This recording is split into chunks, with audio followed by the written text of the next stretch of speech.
Sono qui in qualità di rappresentanza della Svizzera italiana del Canton Ticino,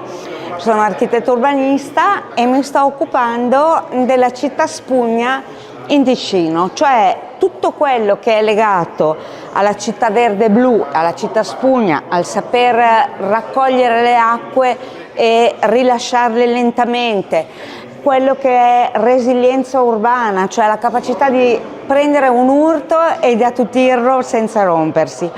Quindi di fatto questa è la nuova città, bisogna lavorare tutti insieme, non più per gruppi piccoli di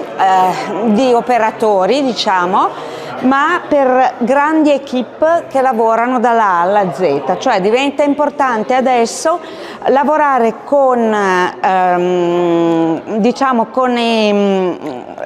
i vari architetti paesaggisti e con gli ingegneri idraulici fin dalla prima fase. Non si può lasciare all'ultimo il paesaggista che mette due fiorellini. Il paesaggista è fondamentale, così come è fondamentale l'ingegnere idraulico, proprio per